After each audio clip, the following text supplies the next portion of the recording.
এই এই ছেলেটা কে রে? একবার সরিও বললো না। আরে তোর তো ভাগ্য ভালো, ওর সাথে তোর কথা হয়নি। কখনো কাউকে ভালো কিছু বলেছে বলে তো আমার মনে হয় না। দেখলাম ক্লাসে একা একা বসে, কেউ সাথে কথাও বলে না। Excuse me. হ্যালো। জি আমি। আমার কলমটা পড়ে গিয়েছে। তো কি হয়েছে? তো উঠিয়ে দিন। আমি কলম উঠাবো? আচ্ছা থ্যাংক ইউ। ভালো থাকবেন আপু, আসি। এখানে থাকলে হয়তো কলম উঠাতে উঠাতে আমার পড়াশোনা আর হবে না। গাধা নাকি আমি? আপু? হ্যালো, আসসালামু আলাইকুম। কে? আমি তা তো জানি, কিন্তু কে আপনি? আমার পরিচয় জেনে আপনার কি হবে? আপনি আপনার পছন্দ মতো আমাকে একটা নাম দিয়ে দিন না। আশ্চর্য, আমি তো আপনাকে চিনি না, নাম কি করে দেব? চেনেন না চিনে যাবেন, কথা বলতে থাকেন, আস্তে আস্তে এমনিই চিনে যাবেন। আমি একজন অপরিচিত মেয়ের সাথে কেনই বা কথা বলবো? কারণ পরিচিত কেউ তো আপনার সাথে কথা বলে না। একজন অপরিচিত মানুষ আপনার সাথে কথা বলতে চাচ্ছে, তাতেও আপনার সমস্যা। ওয়েট, আপনি মেবি আমার ভার্সিটির কেউ, রাইট? যদি বলি হ্যাঁ। আচ্ছা, তা আপনি যদি আমার ভার্সিটির কেউ হয়ে থাকেন তাহলে তো আপনাকে খুঁজে বের করে আমার বাম হাতের খেল। তাই নাকি? কিন্তু আপনার তো কোনো ফ্রেন্ডসই নেই, তাহলে আমাকে কিভাবে খুঁজে বের করবেন? তা অবশ্য ঠিক, কিন্তু চেষ্টা করলে তো সৃষ্টিকর্তাকে খুঁজে বের করা যায়, আর আপনি তো সামনে মাটির মানুষ। ওকে, তাহলে ডিল ডান। দেখি খুঁজে বের করুন। বাই। বাবা ডেকেছো? তুমি নাকি বডিগার্ডদের তোমার সাথে ভার্সিটিতে যেতে নিষেধ করেছো? হ্যাঁ। কারণ কি? বাবা, তোমার এসে বডিগার্ডদের জন্য আমার কোনো ফ্রেন্ড আমার সাথে মেশে না, আমার কাছে এসে কথা বলার সাহস পায় না। একটা মানুষ একা একা কতক্ষণ থাকতে পারে তুমি বলো তো? অনেক তো হয়েছে বাবা, অনেক হয়েছে। আমাকে এই চাপ দেয়ালের মধ্যে অনেক বন্দি করে রেখে আমি তো বড় হয়েছি, এবার একা ছাড়ো। আমার মেয়ের লাইফ যাতে রিস্কে না পড়ে এই জন্য বডিগার্ড রেখেছি। আর বডিগার্ড রাখাটা আমাদের পারিবারিক রীতি। কাল থেকে তুমি বডিগার্ড নিয়ে ভার্সিটিতে যাবে, এটা আমাদের পারিবারিক রীতি। আর তোমাকে বলে দিচ্ছি, তুমি যদি আমাকে পাঠাও ওদেরকে আমার সাথে, তাহলে কিন্তু ভার্সিটিতে জব অফ করে দিব, নিজেকে চার দেয়ালের মধ্যে বন্দি করে ফেলবো। অনেক হয়েছে বাবা, আর কত? তোমার এসব অ্যারোগেন্ট বিহেভিয়ার আমি নিতে পারতেছি না। আমি তো একটা মানুষ, আমাকে একটা ছাড়ো প্লিজ, ভালো লাগে না আমার এইসব। কেসটা কি রান ভাই?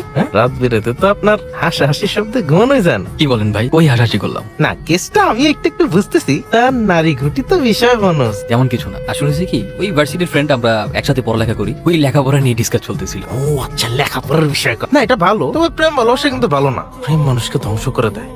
হ্যালো, কোথায় তুমি? আমি তোমার কথা মতো ইউনিভার্সিটির পিছনে যে পার্কটা আছে না, সেখানে চলে আসছি। আজকে ওকে দেখা হবে না আমাদের? হ্যাঁ আসবো তো, কিন্তু আগে দেখি তুমি তোমার বুদ্ধি দিয়ে আমাকে খুঁজে বের করতে পারো কি। যদি বের করতে পারো তাহলে তো দেখা হয়েই যাবে, আর যদি না পারো তাহলে তোমার কপাল খারাপ। তোমাকে কিন্তু ব্ল্যাক শার্টে আছে খুব হ্যান্ডসাম লাগতেছে। আমি কতদিন যাবত পাগলের মতো তোমাকে খুঁজতেছি। কেমন মানুষ তুমি? একবারের জন্য সামনে আসতেছো না? শুধু শুধু ভয়েস শুনে কি তোমাকে ট্রিট করতে পারবো নাকি? এই এত আকুল হয়ে গেছো কেন আমাকে দেখার জন্য? হ্যাঁ, যখন সামনে থাকি তখন তো একটু পাত্তাও দাও না, ঘুরেও তাকাও না। এখন তো কি? হ্যাঁ, আমি যদি সত্যি সত্যি তোমাকে চিনতাম তাহলে তোমার উপর থেকে আমার চোখ কখনোই সরাতাম না। তোর এই অপমান আমি কোনোভাবে নিতে পারতেছি না, বুঝছস? তুই মাইর খাই ফিরে আসছিস। আমি হলে কি করতাম জানিস? বাদ দে, তোর এই নিয়ে আমাকে একটা রিভেন্স নেওয়া লাগবে। রিভেন্স বুঝতেছিস না? তুই ওর কারণে মাইর খাইছস, সেম তুই ওর একটা মাইর দিবি। আর আমি জানি ও এখন বডিগার্ড ছাড়া ভার্সিটিতে আসে।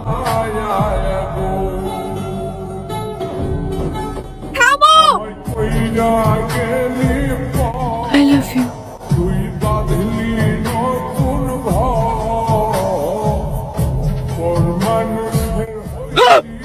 কি হলো রেন ভাই, আপনি এরকম চিল্লাচিল্লি করতেছেন কেন? আপনি কি ভূত দেখছেন নাকি? ওয়াশরুমে তো কিছুই নাই। ভাই আমার জানি কি হয়েছে ভাই। আমার কেন জানি মনে হয় কেউ একজন সবসময় আমার সাথে থাকে। আমি এক সেকেন্ড আগে আমার সাথে কি হয়েছে আমি সেটাও মনে রাখতে পারি না। কেন জানি ফিল হয় কেউ একজন আমার ভিতরে থাকে। আচ্ছা, ভিতরে আছে বুঝলাম, কিন্তু আপনি ওয়াশরুমের দিকে আঙ্গুল দিয়ে কি দেখতেছিলেন? ভাই আমি ওয়াশরুমের আইনে একজনের প্রতিচ্ছবি দেখছি, আর ওই লোকটা আমাকে কি যেন বলতে চায়। ও মনে হয় আমার কাছে কিছুটা চাচ্ছে। নাউজুবিল্লাহ, কি কোন রেন ভাই? আপনার উপরে কি কোনো জিন পরি ছায়া নামলো নাকি? আপনার কি কোনো থেকে নিয়ে যেতে চায়? কি ব্যাপার? তুমি কি কোনো কিছু নিয়ে ডিস্টার্ব? তোমাকে কেন জানি ঠিক লাগছে না। ম্যাডাম কি যে কন আমগুলো কাপসি করবো বেড়া, এলাকায় কারো বাপের বলা আছে নাকি? হ্যাঁ, আর যদি কোনো মন্দির বলা কেউ যদি আমগুলো কাপসি করবার আহে, বুঝে না আস্তে করে বামা দিয়া চামেলা জিবা হেলা।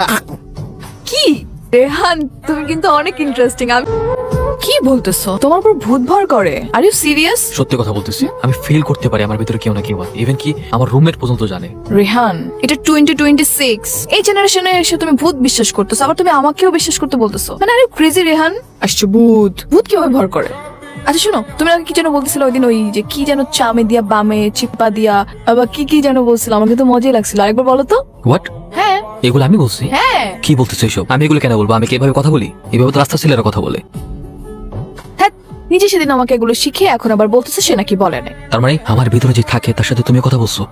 আবারও? মানে ভূত কিভাবে কারোর উপর ভর করে? আমি জানি আমার সিচুয়েশন কি, বর্তমানে আমি কি ফেস করতেছি। আমার মনে হয় তুমি ডিআইডি রোগে ভুগছো। That means dissociative identity disorder. আচরণ কিংবা কণ্ঠে চেঞ্জ, কিছু সময়ের জন্য স্মৃতি মনে না রাখা কিংবা মেমোরি গ্যাপ এবং নিজেকে নিজে চিনতে না পারা, এগুলো এই রোগের লক্ষণ। তুমি কোনো টেনশন করো না, আমার কাছে ভালো ডক্টর আছে, আমি তোমাকে দেখাবো। আই গেস তুমি ঠিক হয়ে যাবা। বিকেলে সানাকে একটা ছেলের সাথে ঘুরতে দেখলাম, বিষয়টা আমার একদমই পছন্দ হয়নি। এটার একটা ব্যবস্থা করো, আগের মতো ভুল যেন না হয়। এবার কোনো ভুল হবে না স্যার। ভাই ভাই প্লিজ, তুমি আমার কোনো ক্ষতি করো না। আমি তোমার কোনো কিছু করিনি, যা করছো ওরা করছো। তোর কোনো দোষ নাই, তুই আমার ভাই, তুই আমার মাফ করে দে ভাই। আমি তোর কাছে মাফ চাইতেছি। আমি আমার ভালোবাসার প্রতিশোধের লেগা এইসব কিছু করছি। আমার কাহিনী শুনবি? এই যে দেখতেছিস না, আমি এমনি আসছিলাম বাবা করে একটা বলা বাবু সালা জীবন যাপন। বদমাসটাকে যেভাবে পারো শাস্তি করো। কত বড় সাহস, আমার মেয়ের নাম ধরে ডাকে, তাও আবার চিৎকার করে। বেটা মতো জানে না আমি কে। কবির কি এখানে আছে? আমাকে মাফ করে দিও কবির। আমি না জানলেও তুমি আমার মৃত্যুর কারণ।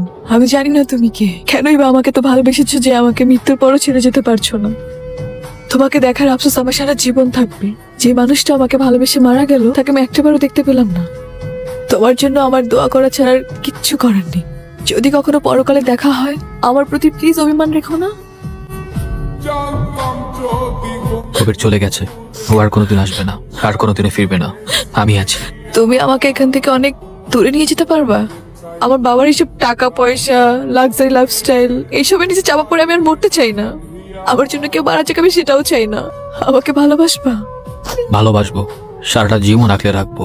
কবিরের মতো মৃত্যুর পরেও ভালোবেসে যাব। এই চোখে কখনো পানি আসতে দেব না। তুমি যেভাবে চাপা, ঠিক সেভাবেই তোমাকে ভালোবেসে যাব। আমি নতুন করে একটা জীবন শুরু করতে চাই, ছোট্ট একটা পরিবার আর ছোট্ট ছোট্ট অনেকগুলো স্বপ্ন নিয়ে। তুমি কি পারবা আমার ছোট্ট ছোট্ট স্বপ্নগুলো পূরণ করতে?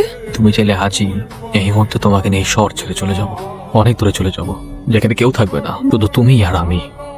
যেখানে কোনো ঘৃণা থাকবে না, কোনো অহংকার থাকবে না, কোনো হিংসা থাকবে না, শুধু থাকবে ভালোবাসার স্বাধীনতা, যেখানে আমরা নিজেদের মতো করে বাঁচতে পারবো।